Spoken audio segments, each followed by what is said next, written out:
Այն ժամանակ բան կար, նույնիսկ կողքից մարդիկ խոստումներ էին տալիս, շատ շահարկվեց իմ գործի այդ փոքրությունը, այսինքն թռուցիկներ,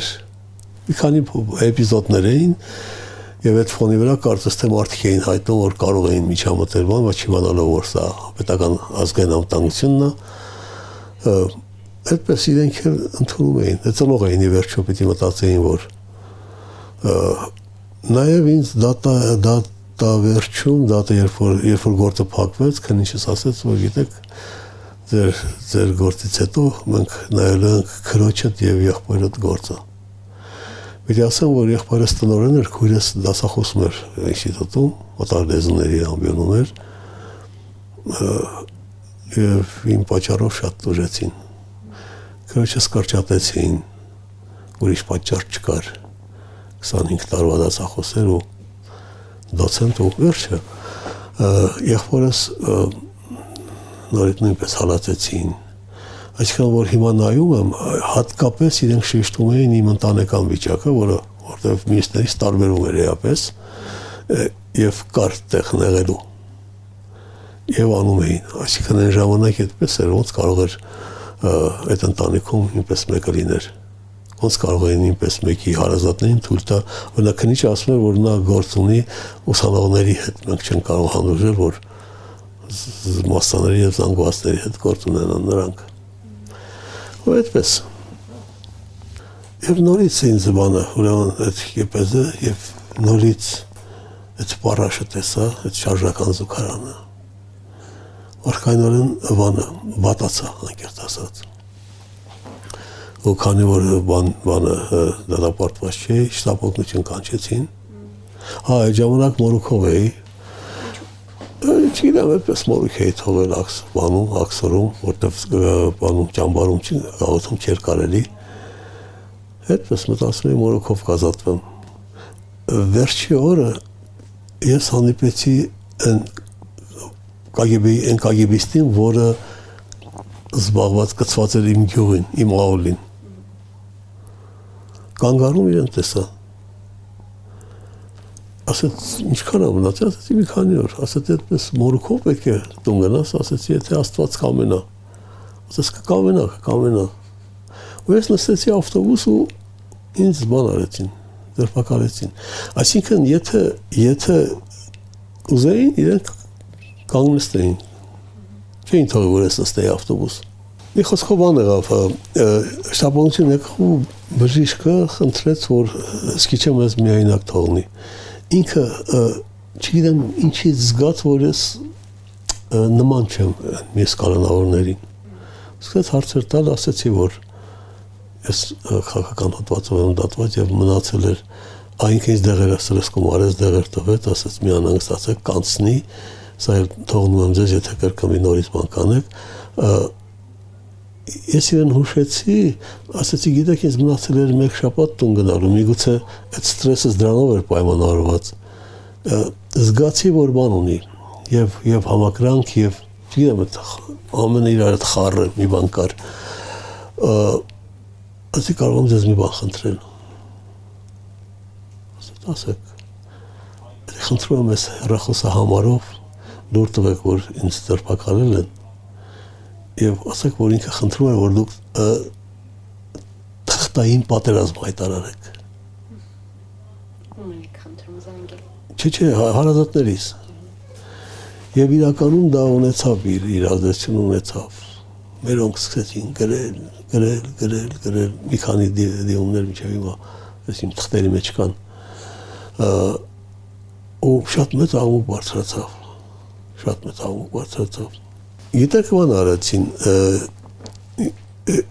եկավ քննիչը, երիտասարդ տղա, ասեց, ձեզ մի հարց ունեմ, ընդհանրապես մեկ հարց, բայց ոչ թե որպես քննիչ, այլ որպես մարդ։ Դուք գտնում եք, որ ես փախուստ եմ կատարել։ Գլուխը կախեց, ասեց ոչ։ Գնաց ու ես իրեն այլևս չտեսա։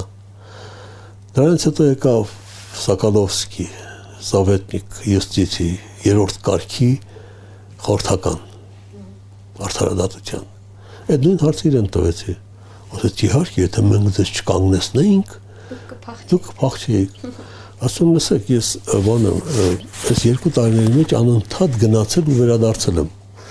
Որտեղ է տրամաբանությունը, որ ես պետք է 5 օր առաջ գնայի ու չվերադառնայի։ Ոչ, մենք կանխել ենք փախուստը։ Իսկ օրենքը,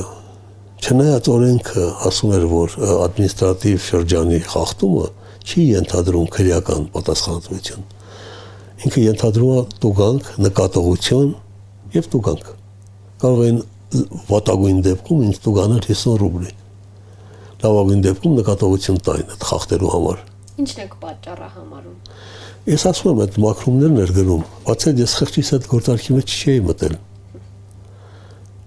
Չէի մտել խղճիս հետ։ Գիտեք ինչ տեղի ունեցավ, ժամանակին ՊԱԿ-ը որոշեց, քանի որ ազգային միացյալ կուսակցությունը ամբողջ սովետական միությունում միակն էր, որպես կայացած կազմակերպություն։ Իրենք որոշեցին ջարդել այդ կազմակերպությունը, ինչ որ հաջողություններ ունեցան։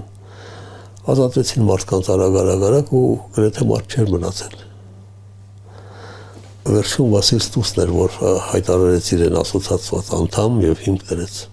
այդ ասոցիացված անդամության գաղափարին եւ իր օրինակին հետևեցին մնացած բոլոր ազգությունների ներկայացուցիչներ։ Մի խոսքով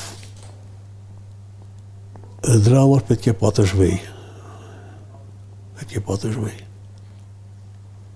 Գիտեք ինչ եղավ, նույնիսկ ասեմ, որ կազմակերպության դեպքում, եթե կազմակերպությունը շատ շահեկան վիճակում է գտնվում, որտեղ նաև ուսանելի է մյուսների համար։ Օրինակ հայտնի քաղաքականավոր Իգոր Ագուրցովը, Պերմի ճամբարում, երբ որ ինձ տեղափոխեցին Պերմ, ինքը ապշած էր, հարցնում էր, լսի, դու ո՞նց եք այսքան պատրաստված։ Այսինքն որտեղ եք անցել այս ամենը։ Որտեղ եք այսպես կոփվել, ասենք հարցաքննությունների ժամանակ ցուցմունքներ տալուց, այս պահվածքից, Ագուրցովը հայտնի կազմակերպության առաջնորդ էր, ռուսական, մանարխիստական առաջի կազմակերպություններ մեծ բանով, չես աղմուկ վահանած կազմակերպություններ բավականին։ Այո, գիտեք, հայտնվելով բանտում, մի շահեկան վիճակում ես գտնվում։ Դու արդեն բացեի բաց, հանգիստ եմ թողում։ Չէ, հանգիստ չեն թողնում, սկսում է քո բացահայտ պայքարը, եթե այն ժամանակ դու ընդհատակում էիր անում ինչ-որ բան, գրառումներ, թռուցիկներ եւ այլն, այսօր արդեն դու բացահայտ ես գործում, նամակ ես գրում բարձրաստիճան պաշտոնյաներին, խոսում ես հանրաքվեի մասին, երկրի անկախության մասին, ճանապարհն ես ցույց տալիս հանրաքվեի ճանապարհով, վերջը, այսինքն մի քանի աստիճան ավելի բան, դիրքերդ ամրապնդում ես այդ առումով։ Ուրեմն ուսակցության առումով մենք ունեինք օգոստոս 11-ը, ինչպես նշեցի, մենք ունեինք ապրիլ 24, օրինակ ապրիլ 24-ին մենք հավաքվում էինք արևածագից արևամուտ ոչինչ չէինք ընդունում, այսինքն անցկացնում էինք այնպես, ինչպես հայրենիքում, աղոթների մեջ, հետո երեկոյան հավաքվում էինք այլազգի ներկայացուցիչներ, ուկրաինացիներ, լիտվացիներ, լատիշներ, էստոնացիներ, ռուսներ, հրեաներ եւ թեյի նշում էինք աղոթքներով եւ կային կաթոլիկներ, ուղղափառներ, բողոքականներ, անկախ կրոնական պատկանելությունից։ Եվ վերջերս խոսեցի մեր ընկերուհիներից Դիտվուհի Քույր Նիոլեի հետ, որը 74 թվականին ներողություն 75 թվականին Սարանսկում ապրիլի 24-ը հացադուլ էր անում, այդ օրը հացադուլով էր նշում, մեզ այդ համերաշխելով։ Անցած օրը զանգարեց, ասում եմ, դու կգեվակայր, որ 40 տարի, երբ որ դու հացադուլ էիր հայտարարում 15 թվականի զոհերի հիշատակին, դրանից 40 տարի հետո քո հովվապետը պետք է այցելեր Հայաստան, նախ հայտարարեր ճանաչեր ցեղասպանությունը, դատապարտեր ստալինիզմը, ֆաշիզմը, ու պետք է գար Հայաստան եւ այդ ամենը շատ շոյված զգաց ինքը դրանից, վերին աստիճանի շոյված էր, այսինքն ինքը տեսավ իր պայքարի կարծես թե ավարտը, արդյունքը։ Մի խոսքով ինձ նորից վերադարձրեցին Մորդովիա։ Երբ որ եկա Մորդովիա, շատ ծանր են այդ ճանապարհները։ Իդեպ պետք է ասեմ, որ մի քանի անգամ են ինձ տարել, ես անընդհատ Ճամփորդությունների մեջ եք։ Հա, բայց դա շատ ծանր բան է եւ վտանգներով լեցուն։ Այսինքն այդ քրեագործների մեջ ամեն վարքյան կարա ինչ-որ բան պատահի։ Որովհետեւ դες համար པարզ լինի, ասենք մարդկային կյանքը կարող են մեկին վերացնել եւ դրա համար նույնիսկ պարգևատրում 250 գրամ մեծ թեյի տուփ նվեր ստանան, ասենք։ Մի խոսքով ես եկա Մորդովիայի Բարաշևո 3-5 ճամբար, որտեղ փոքր մի ճամբար էր, 30 հոգանոց եւ ընդամենը 2 հոգի կան երիտասարդ, մնացածը ծերակույտ էին, պատերազմի անցագործներ եւ այլն։